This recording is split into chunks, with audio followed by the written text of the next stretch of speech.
En exclusiva para la radioactiva, la palabra del señor Roberto Canesa.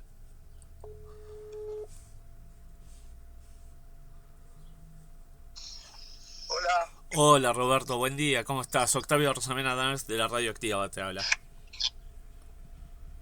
¿cómo andas? ¿Bien? Todo bien, por suerte, ante todo una satisfacción tremenda y un orgullo poder hablar contigo. Esto es radio, o sea que es hablado nomás. Así es, nada más que hablado entre vos y yo. O sea, no necesitas cámara, no necesitas nada. No, no, no, así que tranquilo, como digo yo, queda bajo cuatro paredes y solamente escuchándonos. Bueno, Así que, si me permitís, quiero hacer una breve introducción nada más para que la gente sepa con quién estoy hablando en el día de hoy y arranco a hacerte las preguntas. notable. Bien, les cuento a todos que hoy tengo como invitado al señor Roberto Canesa. Él es médico, escritor, exjugador de rugby.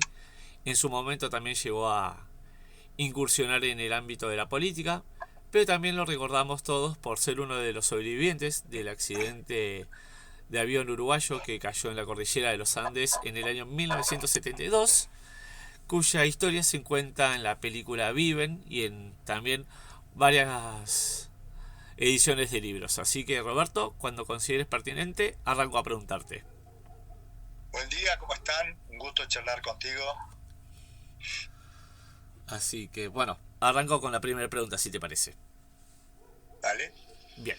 La primera justamente, sabiendo que sos médico, que es una actividad muy arriesgada hoy en día, sabemos que los médicos son muy precisos en su trabajo, quería preguntarte si consideras que es más difícil quizás a veces salvar una vida que no es la propia en lugar de la de uno mismo, ¿no?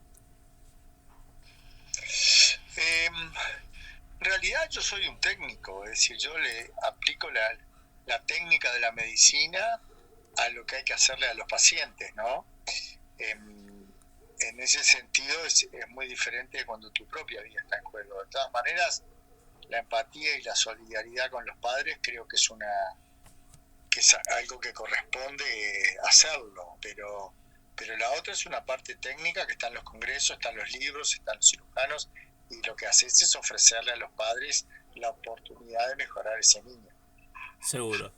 Aparte desde un lado totalmente genuino, humano, sobre todo sincero, ¿no? Sí, yo creo que tenés que ponerte en lugar de si fuera un hijo o un nieto tuyo, ¿qué harías? Y buscar lo mejor y saber que no sos Dios y que a veces las cosas no pueden no salir bien, pero bueno, tratar de hacerles entender a los padres que están haciendo lo que corresponde hacer. Seguro, totalmente de acuerdo. Y hablando de pasión, ¿no? Porque yo creo que uno cuando hace su trabajo, sea la profesión que sea, ahí muestra la pasión, como también la mostraste en su momento cuando jugabas al rugby. Quería preguntarte justamente cómo fue que se dio tu lado de deportista, de jugador de rugby, quizás por amigos que te dijeron por qué no te sumás o porque siempre te gustó el deporte. Mirá, lo que pasó fue que el colegio que vino acá a Uruguay, al que me enviaron mis padres, querían un colegio que enseñara inglés y que enseñara religión. Y bueno, vinieron los Christian Brothers y el deporte que trajeron fue el rugby. Dijeron que el fútbol no servía para educar niños, porque en el fútbol insultan al juez, insultan a los contrarios, es un deporte poco formativo en la cabeza, ¿no? Y además dijeron, además el juez siempre tiene razón, pero hermano, y si se equivoca el juez, es injusto. Y ahí no me dijeron, ¿usted cree que la vida siempre es justa? O sea que la enseñanza del rugby fue a través de eso. Y después, bueno, cuando fuimos exalumnos decidimos hacer nuestro propio equipo, que como veníamos de los Christian Brothers, le pusimos el Hoy Christians. Y ahí empezamos a jugar sudamericanos y a conocer a los chilenos, y esa fue la manera que terminamos yendo a Chile a jugar rugby. Esa es la historia deportiva, ¿no? Seguro que sí. Hablando un poco de lo que fue un hecho que quizás yo creo que más allá de que propios y ajenos, ¿no? Los que estuvieron y los que conocemos la historia, sabemos lo que significó un hecho tan significativo como lamentablemente un accidente. Quería preguntarte al Roberto persona, ¿no? No al Roberto médico, no al Roberto si querés que estuvo ahí desde el primer momento. yo quería preguntarte, en pocas palabras, ¿qué enseñanza crees que te dejó este accidente? ¿Crees que te dejó un aprendizaje más que una enseñanza? Porque quizás uno sabía que, siempre vos lo contás, que la idea de ser médico estuvo presente en tu cabeza, yo creo que desde muy chico, siendo hijo de médico también. Entonces, ¿qué enseñanza crees que te dejó todo esto, no? Decir, bueno, la verdad que somos un equipo y nos comportamos como tal, nos ayudamos entre todos. Cada uno acá cumple un rol que más menos importante, pero que a la larga vamos todos por el mismo camino, ¿no? Yo creo que lo que me enseñó la montaña fue ajustar las ambiciones en la vida. Muchas veces tenemos ambiciones materiales o ambiciones desmedidas y mientras tanto la felicidad nos pasa por el costado. Fíjate vos que estaríamos mal en la cordillera, que teníamos dos lemas: mientras hay vida y esperanza, y tal vez mañana, porque tal vez mañana podían rescatarnos, y mientras hay vida y esperanza. Y sin embargo, en la vida de sociedad esta, las ambiciones nuestras siempre son mucho mayores y nos angustiamos porque no lo logramos y no nos damos cuenta que cuando se te cae el avión y el médico te dice que tenés cáncer o esas situaciones, ahí te das cuenta de qué es lo esencial y de que tenés que ser feliz. Yo no me canso de decir que son 8 horas de sueño, 8 horas de trabajo y 8 horas de crecimiento personal, porque cada etapa de su vida tiene momentos para que exista. Mis hijos tuvieron 8 años una vez sola, ahora mis nietos tienen 8 años. Si yo me hubiera perdido esas 8 horas de estar con ellos, de crecimiento personal, eso no vuelve en los momentos, ¿no? Claro, aparte, como decís, cada momento es único, hay que saber aprovecharlo y quizás no nos damos cuenta hoy, pero en ese momento creo que todos estarían con la misma sensación, el mismo objetivo de decir, bueno, quiero seguir haciendo lo que me gusta, ya sea jugando al rugby, estando con mis amigos, disfrutar de mi familia o lo que sea. Sí, porque fíjate que yo luché para volver a mi vida. Yo no luché para ser famoso y 50 años después estar con un prestigioso periodista como tú haciendo un reportaje. Es decir, yo quería volver a mi vida. Bueno, entre medio vino todo lo de la prensa mundial y todas esas situaciones, pero supe encauzarme de vuelta en el compromiso. Y bueno, en la Facultad de Medicina, si no estudiás, de nada sirve ser el héroe de los Andes, porque los exámenes no los vas a salvar y vas a vivir aferrado a un pasado, ¿no? Claro, es así. Y justamente quería preguntarte, cuando justamente ya estabas estudiando en el momento del accidente, ¿cómo fue, si querés, la reinserción a la vida? Porque la verdad es que creo que lo que pasó es como que fue un momento de incertidumbre, de dudas, ¿viste? Porque ¿cómo sabés qué es lo que puede llegar a pasar en un segundo? No sabemos lo que va a pasar. Quizás después de hacer esta entrevista para la radioactiva, menos vamos a saber lo que habrá pasado por la cabeza de cada uno de ustedes, estando en un momento tan complejo. Bueno, yo quería volver a mi vida, como te estaba diciendo, ¿no? Volver a la facultad. Además, había mucho para rehacer. Yo había tenido la suerte de sobrevivir, pero llegado a mi casa se había muerto un amigo. Entonces pensé qué privilegiado soy. Había que restaurar el cuadro, ¿no? Había que volver a entrenar, faltaban muchos jugadores. Entonces, toda esa tarea que me demandó me hizo gastar el tiempo y de repente no tener la sensación de analizar y de mirarme el ombligo de lo que había pasado. Y como te decía, la Facultad de Medicina también me esperaba, así que retomé la oportunidad que había tenido de sobrevivir. Había luchado para vivir y la oportunidad estaba ahora, no la iba a perder. Totalmente. Y hablando de eso, ¿no? Que uno a lo largo de la vida hace un montón de cosas. Yo creo que hasta que encuentra la verdadera vocación, por más que la pueda tener más o menos fijada desde cierta edad, ¿llegaste a trabajar de alguna otra cosa que quizás no se sepa, o quizás sea algún trabajo que en su momento lo tuviste que hacer por necesidad antes de poder trabajar de lo que hoy en día te dedicas? ¿O siempre fue nada más que lo tuyo la medicina y hasta ahí, viste, como diciendo, vivo de esto, estudié para esto y vivo por esto también? Mirá, una cosa que nunca le conté a nadie es que vendía cursos de inglés en discos de pasta, ¿no? Ajá. Y bueno, y ahí gané unos pesos. Después con el libro, también con lo que nos dio para empezar la vida, bueno, y empecé a tener hijos y mi suegro me dio un piso para vivir, y después empecé a trabajar con mi padre en el hospital, así que bueno, no, nada muy especial, me parecía que empezar a trabajar en la medicina iba a ser lo mejor, y después, bueno, fui interno en el hospital de Mercedes, en Soriano, en el interior del Uruguay, así que bueno, la vida normal de un médico joven. Totalmente. Y vos sabes que te cuento que acá en la Radioactiva también estuve como entrevistado el señor Gustavo Servino. La verdad que una excelente persona, no lo voy a negar. Lo mismo con Antonio Vicentín y todos me decían lo mismo, ¿no? Cada vez que hablaban me marcaban eso de la unión hace la fuerza, sobre todo. Entonces, por más que uno mirando la película, como cuenta la historia, o leyendo el libro, te cuento que tuve la oportunidad de leer el libro que me enviaste en su momento, Tenía que sobrevivir, la verdad es que lo recomiendo a todos. Si necesitan, se pueden poner en contacto con la Radioactiva, que se lo estamos para hacer llegar. Quería preguntarte eso, ¿no? Que vos decís, yo no busco ser el héroe de nada, porque la verdad es que todos formamos parte de la historia, todos estuvimos en ese lugar, pero ¿qué fue lo que te motivó a decirle a Parrado o Parrado a ti? Lo mismo con Vicentín, que, bueno, muchachos, acá los tres vamos en búsqueda de el objetivo principal, que es la salvación, ¿no? Y bueno, en el grupo se habían agotado los que podían salir a caminar, así que Nando me pidió que lo acompañara, porque yo era hábil con las manos, sabía tomar resoluciones, tenía buena vista, y yo miraba en ese grupo y me daba cuenta que el que estaba mejor era yo. Por supuesto que era mucho mejor quedarse y no arriesgarse y quedarse en ese lugar, pero también me deprimía mucho la idea de morirme en el fuselaje, que estaba todo sucia la nieve, estaban todos los restos de los muertos y todo. Dije, bueno, prefiero morir caminando en la nieve virgen, en la nieve pura, en el intento con la paz espiritual que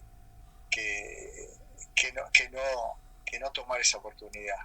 Sabía que al oeste estaba Chile, sabía que no podían ser más de 70 kilómetros, sabía que el sol se ponía en el oeste, así que bueno, salía a caminar o morir, ¿no?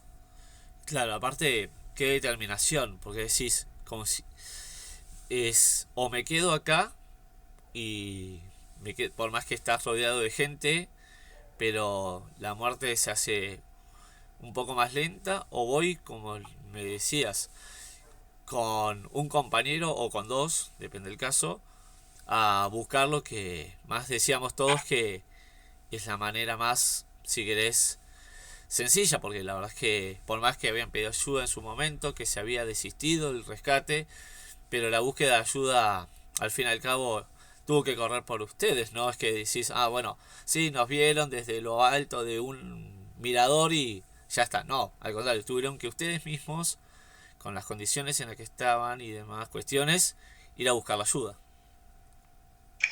Sí, aprendí a no esperar los helicópteros, ¿no? Los helicópteros tuvimos que irlos a buscar caminando para decirles dónde estaban nuestros amigos. O sea que es una actitud que yo aconsejo en la vida, ¿no? De no esperar que te rescaten, sino hacer lo que está a tu alcance, ¿no? Eso a veces la gente espera que le caiga del cielo el rescate, como el pajarito que está en el nido con la boquita abierta esperando que la mamá le venga a dar a comer. Ya no somos pichones, somos los que tenemos que proveer de comida a los demás. Y justamente hablabas un momento, lamentablemente, de aquella gente que murió, pero vos crees que quizás al ver que habían muerto amigos, quizás algunos eran familiares de ellos, fue lo que los hizo más fuerte al resto, como para decir, gente, luchemos por vivir, porque la verdad es que tenemos que sobrevivir sea como sea la circunstancia, tomemos el camino que mejor nos lleve a que el día de mañana podamos decir, pueden pasar los años y hoy recordamos a todos, los que están y los que no están también. Mira, Octavio, yo aprendí que más importante de cómo hacer las cosas es el por qué. La gran fuerza es por qué querés llegar, ¿no? Y lo veo en las madres de mis pacientes.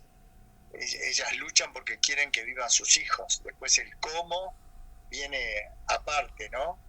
Y yo había visto a una madre llorar que se había muerto su hijo, que habíamos ido con mamá, y la madre estaba deshecha. Entonces yo no quería que mi madre pasara por eso, y entonces quería volver y decir, mamá, no llores más, que estoy vivo. Y esa fuerza era la que te hace olvidarte de vos mismo y seguir adelante. El por qué es más importante que el cómo cuando alguien quiere lograr algo imposible. Y justamente hablando de eso, de las madres, de la familia, siempre que veo un reportaje que te hacen, la verdad es que tuve la oportunidad de ver varios, hablas de el rol que cumple Laura, que es tu esposa. Quería preguntarte cómo es eso, ¿no? Que también el día después de lo que fue todo esto, sabiendo lo que habías pasado, volver a reinsertarte en la vida, como decís vos, ya te encontrabas medianamente en conexión con ella, pero el hecho de formar una familia, que ella misma yo creo que también más allá de ser una compañera, yo creo que día a día también es un sostén, ¿no? Porque es la madre de tus hijos, con la cual compartís tu vida creo que hace bastante tiempo, no sé exactamente la cantidad de años que llevan juntos, pero quería preguntarte cuál es el rol que cumple ella en tu vida también. Y bueno, cuando sos joven estás lleno de ilusión, lleno de sueños, te casás, vas teniendo los hijos, vas pasando problemas económicos, un médico joven tampoco ganas mucho, y ella, bueno, se iba en bicicleta a buscar la leche para las mamaderas, y la fuimos forjando hombro con hombro, ¿no? Así que bueno, fue una compañera de todas las horas, que juntos llevamos adelante una vida que no sabíamos cómo iba a ser, y bueno, y ahora tenemos 6 nietos y estamos fascinados con los nietos, y la vida se hizo en el camino, ¿viste? En el camino vas como en la cordillera, paso a paso, paso a paso, en la dirección correcta, y bueno, habrán días difíciles, días menos difíciles, pero es el camino que nos propusimos y que gracias a la ayuda de Dios lo logramos.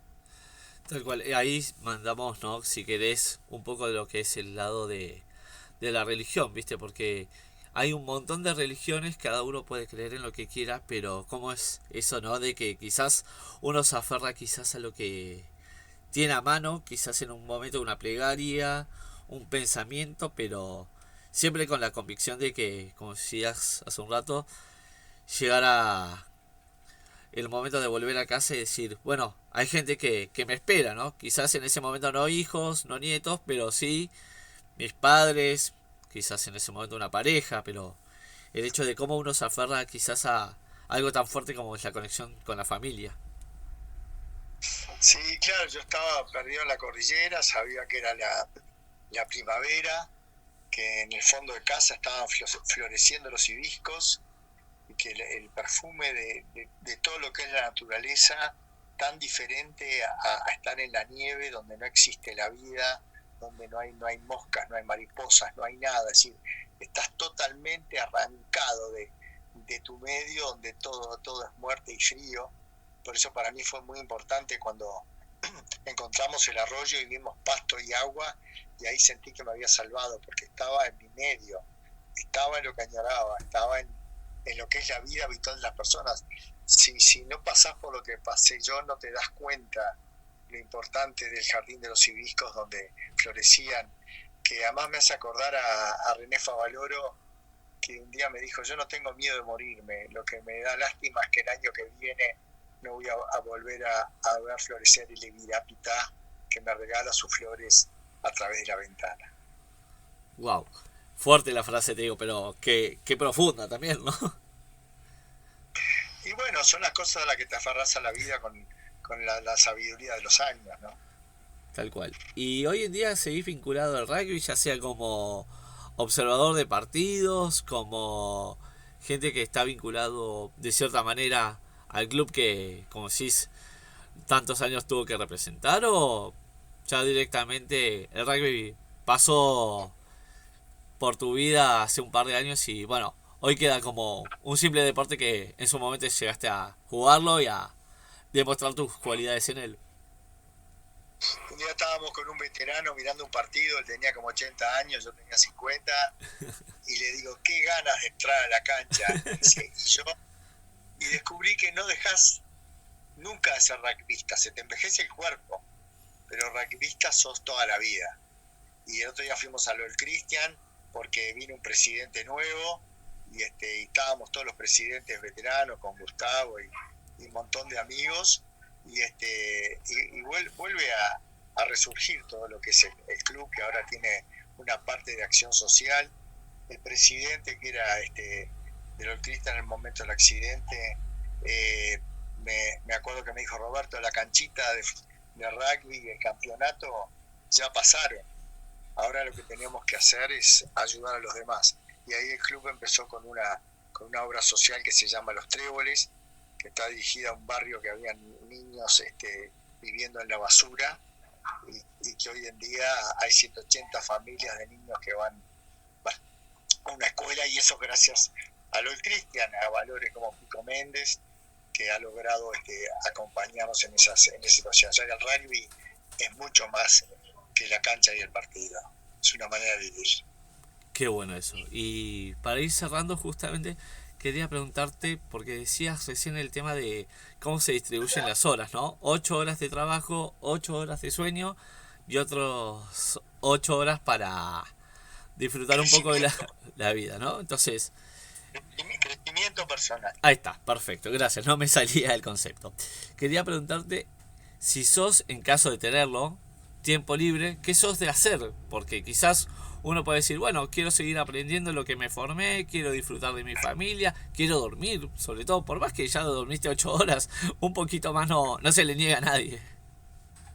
Soy muy de las manualidades, de arreglar cosas en casa. Acá tengo un taller donde arreglamos muebles, arreglamos de todo. Tengo un campito ahí donde vamos también. Y bueno, y los congresos de cardiología. Ahora la Sociedad de Ecocardiografía Norteamericana me invitó. Ahora ya somos los veteranos nosotros. Y tengo el Congreso Mundial de Cardiología Pediátrica en Washington en agosto. Y bueno, ver el cariño con que me tratan los médicos más jóvenes de todo el mundo, porque además me tocó darles conferencias a estas sociedades, y ellos me dan el conocimiento médico, pero dicen que yo les doy el conocimiento de la vida, que lo que yo les enseño no está en ningún libro. Wow, la verdad que qué lindo y qué honor, ¿no? Escuchar esas palabras de gente que quizás el día de mañana va a ser como uno, y escucharlo de su propia boca es como que diciendo, mirá cómo lo dicen y de qué manera, ¿no? Si acá irrumpió mi mujer con una prima argentina que están charlando. Ajá, lógico. No importa nada lo que yo tengo que pensar y hablar, preguntas filosóficas. Pero bueno, es parte de la vida, ¿no? La dona es móvil con un mal vento, ¿no? Sí, vaya a hablar afuera, ya termina. Así que, no, todo un señor idioma, te diría, políglota. La verdad que hablamos un poco de lo que es el italiano, me saliste con, también obviamente que con el colegio hablabas en inglés, y bueno, obviamente que la lengua propia de uno. Un francés entusiasta, yo parlo en francés entusiasta con mis amigos, que hablo un francés entusiasta, me pareció muy gracioso el concepto. Vos sabés que algo de italiano manejo, así que Canessa yo creo que debe ser italiano, por lo que cómo se escribe y demás. No, Canessa siamo di Rapallo, che è vicino a Genova. Io sono un rapalino. Io sono andate a Rapallo y sono rapalino d'oro. Porque mi tatarabuelo salió de Rapallo, era un orfebre, ya los hijos fueron médicos, y dice, y ahora retornás tú. Fue y ahí en Rapallo está la panadería Canessa, la librería Canessa, pero en Génova también hay unos cuantos. Y creo que es importante saber de dónde venimos y los orígenes. Bueno, hoy en día la genética es muy poderosa, pero bueno, recuerdo que me emocionó mucho cuando la tía vieja dice, saliste porque sos un Canessa. Que creo que la gente tiene que tener el orgullo de su familia, el orgullo de los ancestros, y transmitírselos a los más jóvenes, que no salís del aire, ¿no? Eso es importante en el concepto de la famiglia. Siamo tutti noi, no? Bellissimo parlare italiano con voi, la verdad che io parlo un po', ma io intendo tutto. No, no, non parlo molto, però io parlo della scuola. Capisce. Una vez Así di una que, conferencia en italiano de atrevido total y le digo, se hai capito? Y me dijo, cuando se parla del cuore, sempre se capire. Me pareció mucha mano, hay que meter muchos gestos y todo para hablar. Yo soy un sopravvissuti de aéreo que ha caduto sulle Ande. Bueno, está el libro en Italia, creo que en italiano tenemos el libro Sopravvivere también, que lo hizo una editorial allá en Italia. bien, te cuento que esto después lo va a escuchar el mundo entero, así que te van a estar escuchando de varios lados y ojalá que la gente de Italia también se pueda poner en contacto contigo. Así que, Roberto, no te quiero robar más tiempo. Sé que también tenés tu vida personal, sobre todo. Obviamente que tu trabajo te demanda y que hayas aceptado, aunque sea hablar un rato con la radioactiva, principalmente acá conmigo. Es un orgullo, te lo vuelvo a repetir, como te lo dije al principio de la entrevista. Pero te quiero pedir, por favor, dos favores más. Uno es que me digas qué tal la pasaste a lo largo de todas estas preguntas que fuimos desarrollando, conociendo un poco más también al Roberto a persona, no solamente al médico o al que estuvo en los Andes. Obviamente que si te sentiste cómodo durante el transcurso de toda esta entrevista y que por favor le mandes un saludo a la radioactiva y ojalá el día de mañana me pueda dar el gusto de conocerte en persona, lo cual sería algo muy gratificante para mí también. Mira, las notas buenas son cuando la gente conoce el tema, ¿no? Lo peor que me puede pasar en la entrevista es cuénteme de los Andes, ¿no? Porque creo que esa es una maldad, que eso está escrito en todos lados, así que al verte que has elaborado el tema y eso, sin duda además jerarquiza la entrevista, ¿no? Y bueno, y a toda la audición de Radioactiva, me parece que estas entrevistas que no solamente agudizan la mente, sino que estremecen el corazón, hacen que la vida sea algo más agradable de vivir, ¿no? Seguro. Así que, Roberto, un abrazo inmenso. Me gustaría verte quizás en Buenos Aires o en Montevideo o en cualquier otra parte del mundo, pero compartir una charla contigo en persona para hablar no solamente de la vida, sino de todas las cosas que lleva a ella. Entonces, simplemente darte las gracias y bueno, quedamos en contacto porque me gustaría volver a hablar contigo, sea para la radioactiva o de forma personal, pero me gustaría seguir en contacto contigo, que sé que va a ser así porque sos una gran persona y la verdad es que desde el primer momento mostraste mucha predisposición para hacer esta entrevista. Un abrazo grande y un abrazo grande a toda la audiencia. Que tengan buen día. Chau, chau.